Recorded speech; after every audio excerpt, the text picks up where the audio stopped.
Here it is. A little bit of a llama touchdown for Zexro here. Up towards Wait a second. I was going to say, towards Craggy Cliffs. He went off track here. Yeah, he went so far away, and I think that they realized that nobody's landing up here at the three cabins, the Stark Industries loot lake, in a sense, right? Nobody landing here at all. Not only is Stark Industries not going to push them, right? Because why would you do that? You have everything you want at Stark Industries. Not only that, they've spotted another llama up north. Back to the main event. The attraction of the early game, Mr. Savage, Benji, and Lexi trying to hold on against Zatesaf and Stretch. And Mr. Savage has gone way off. I think they've gotten Dooms. They've gotten the card, they've gotten the mythic items, I believe. Yes, they're just going to go for the vault now. Lexi doesn't have the mats to block off, though. This is important. Yeah, that's a big problem here, and Savage is by himself, so this one's not going to go to Stretch, not this time around. The Savage gets taken out here by Saf, hunted down now, shooken down as well, just for all the information bits here. That's going to be the red dot above the head, the target marker for the crew here. Should be easy now to wrap this one up, so you think. There now, Stretch pushing in, yes. Yep. No shield though, wait a second.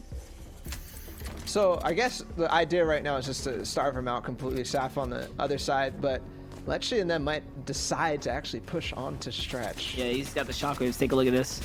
Yeah, they're setting it up right now. I think they figured it out. Here it is.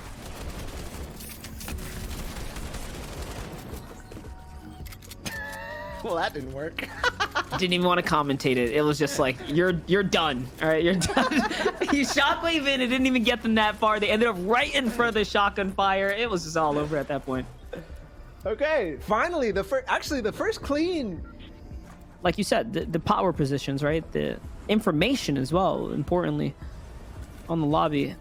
There's no mirror on this team here, though. Day and Reverse 2K by themselves. This has to be, or potentially could be, Calc. Zex. Yeah, Zex and crew. Unfortunate for Day. Not really finding any tags here. One tag. Okay. That's rough. It's hard to hit. It's hard to hit. So who is that, actually? I would love to. From point A to point B, finding some scavenger loot on the way in. Looking pretty situated. It'd be better to be outside now. Like we saw in game number 3 for Arkham Ninja and Clicks, how they went into Doghouse, they refarmed for a lot, and then moved in towards center, where Eclipse 8 Crimson crew are. It's slightly better. Clicks is getting cheeky.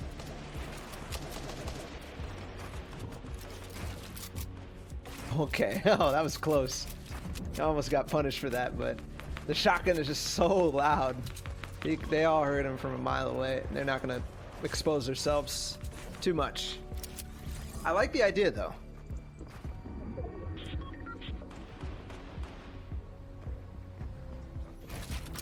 Trying our best to keep up with who has an opportunity here. Don't forget, it's Calc, Macquin, and Zexor across the way here from Ninja and crew up on the north side who have the lead, but it's only by 2 points.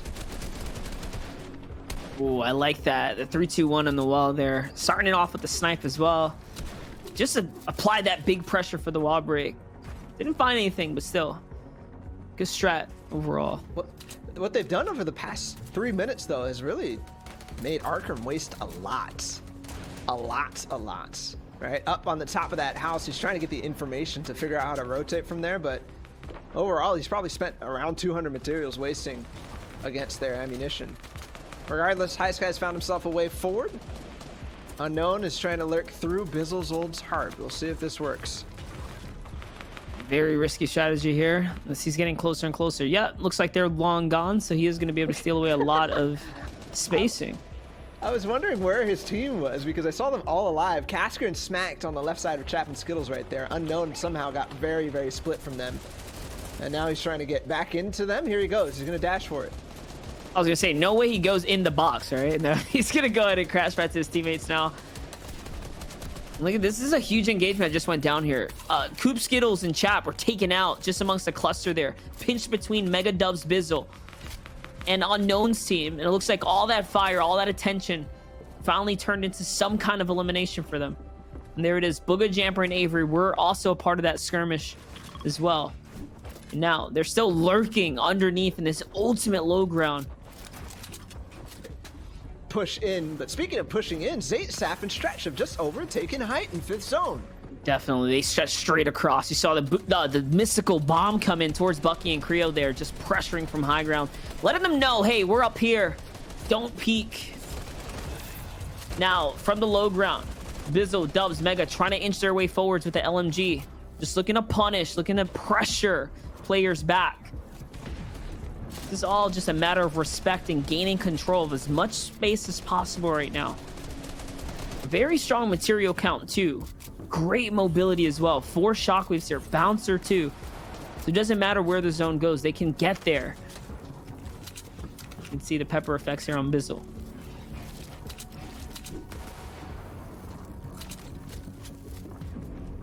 Six zone pulls all the way south. You see Doom's bomb going off in so many different directions, a bunch of shockwaves too. And this is the time right now as Stretch and Saf have to know the play split. An anti-shockwave. Ninja, Clicks, and Arkham are still in the endgame. Zypha, Nosh, and them not too far away, so the travel from Sweaty Sands, where we saw them all grouped up together, is once again starting to work out for them, but they get split once again. Not staying together with the shockwaves. It's not going to be too much of a big deal because Ninja will be able to get right back into it, but there's another team. Oh, Ninja in trouble now. Shockwave will get him out of it, though, but he gets chunked down. As long as he gets back to his team, though, things will be looking good. He's almost there. There's an enemy right here. Those are not his walls either. He has to be very, very careful, but this is what we called out. You give Arkham and the team movement, and they're gonna be in the end game, so they've made it this far. Can they continue to hold out? It's that anti-shockwave style we talked about. The spread now, as Zay is all the way up top. Look at the damage that the Doom's bomb can do. That's what we mean by it is devastating on high ground, especially. They're looking to go pick up another victory here today. Ninja picked up one, but gets traded to Zypha. Clicks is also trading well. Right now, 16 teams still left alive. Macwood just picks up Eclipse, so the team in first place still doing very, very well. Here's what I was talking about with the anti-shockwave and the Doom's Gauntlet. Stretch is playing so far higher than his team, and they continue to play these different layers, so that anytime there's a shockwave play, it's not going to be too huge. Zayt with the mystical bomb, he's looking for any of these single individual tarps that he can knock down all the way down to low. He's basically cleared it all out. He's forced everybody to play low ground.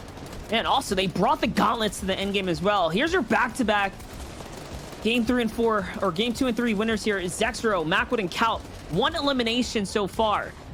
Material counts getting lower and lower, but they do have 6 crash pads, so there's a lot that they can do with this. Upgraded shotguns as well. Box fight, perfect. 120 Shag. What's gonna do? Looking for the follow-up here. Zexro just playing lurk right now.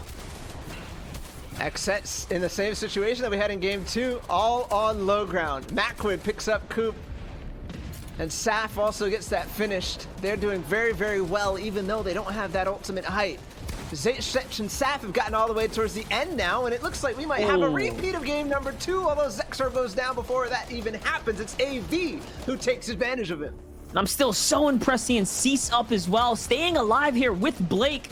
This is someone who's been so consistent, finding their points. Saf's gonna find Commandment now as he tries to take a stab for height. They get denied. And now that's the 4th elimination here for Saf, Zayt, and Stretch here. Okay, these are the gauntlets coming into play. Just that unlimited pressure and continue to put the shots down. 24 HP now for Zayt. Zayt needs to opt in to possibly drop something here to take the heals with him. Stretch is coming down. This is the same thing they did last time, though, and they lost the game because of it. They're coming down early. 10 players are still up, Balla. 10 players, 5 teams. Cease, Blake alive, Illis by himself, Skittles by himself, and then Xset down on ultimate low. That's all of them. Skittles will go next to Saf, though, and he needs to take that box fight. He's going to be able to get pinched all the way down. Blake also fighting against Xset, and the bomb is going to make that actually go all the way the distance. Skittles takes out Blake, gets the siphon back into this. Zayt did not pop the medkit. 3 teams now left. Xset still has 2. Zayt, Saf, and Stretch have to fix what they did in the second game, which was go down to 2nd place, and here it is. Xset against Zayt, Saf, and Stretch on height. Xset is so good, and still a full trio. They are the kings of the low ground. We have seen them do this tournament after tournament. Somehow, their communication is bar none. The fire, though, from the big mystical bomb is going to play a factor. That's white tags. Oh my gosh, that's it. He's burning. I think it's all over. They can't withstand the pressure of the storm now. Shockwave's going to change that, though. They go up, get away from the fire. We do have a heal off. Stretch is up on height right now with the med kit. AV gets one, maybe two. If he gets this, no. Would have been the siphon and potentially a way to get back into that. Saf will clean it up. And they... Yeah, that they do. Let's look at where it actually got them. It was 16 points for Xset. For Stretch and Saf, 17 points. So not only do they improve on the win, but they keep the elims high. So they'll push their way up there. I think that's 2 games that they've now gotten close to 17 points, though. Looking at the rest of this, Coop Chap and Skittles, 13 points. Commandment Center and Edgy, 12 points. Ronaldo Furious and Illist, 11 points. So that might be a team who definitely is in contention. Booger Jumper and Avery continue their rise and start to play pretty decently, but what I'm looking here down at 8th place, Young Cal